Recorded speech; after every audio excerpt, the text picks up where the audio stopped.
Swannanoa Fire Department's deputy chief loves YouTube, big machinery, and doing repairs. In today's Carolina Moment, photojournalist John Wellbeloved shows us how he used all of that to help neighbors save a bridge damaged by Helene.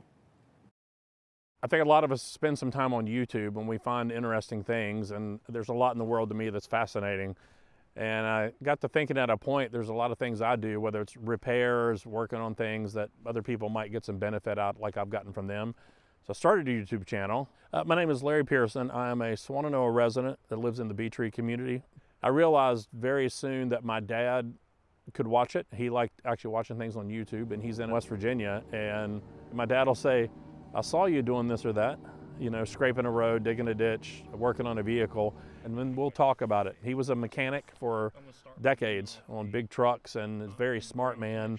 I'd like for my dad to know that I've learned some things from him and I can fix things, and well, if we were together, we could probably fix it faster. But my main job is at the fire department, but this is all stuff that's really away from there, in a different world, kind of getting away from emergency work for a little bit and doing other work. So during Helene, I was on duty with the fire department. I had already loaded up my excavator. We knew that there was going to be trees down and, you know, we're going to have to get through roads, but of course it became much worse than I think anybody anticipated. So Bee Tree Lake area was one of the areas we eventually got to. We had to go through mudslides, landslides, dozens and dozens of trees.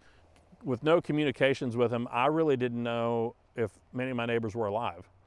I didn't know if my wife was alive for 2 days on the mountain before we could cut through and get through and find what's going on. This entire area here was gone. I mean, it was several feet deeper.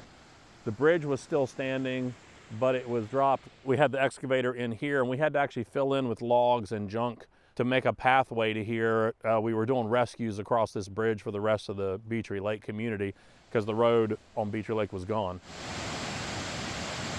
We've come together as neighbors to do some amazing projects, to build this in the first place, and equal shares that we paid to build this bridge, and then now getting all the applications together with FEMA to get the money and then trust me to, you know, to get this project done. I didn't want to let my neighbors down. It is a heavy duty, you know, concrete top bridge. So if we would have had to demolish the bridge and start over, the demolition would have been expensive. Plus rebuilding a bridge like this from scratch, you're talking probably $100 and some thousand easily. But this was an unknown. How much can this really be done?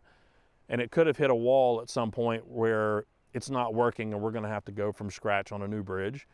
It was immensely satisfying and grateful that this did actually work for my neighbors, and we're piece by piece we're getting back to normal. In the end, we won. We got our bridge back, we're crossing it. I think anything in Swannanoa or this whole area, when something feels like you're a little bit back to normal, it's never going to be the same, it's always going to be different. But when you get these big wins like this, it's a win.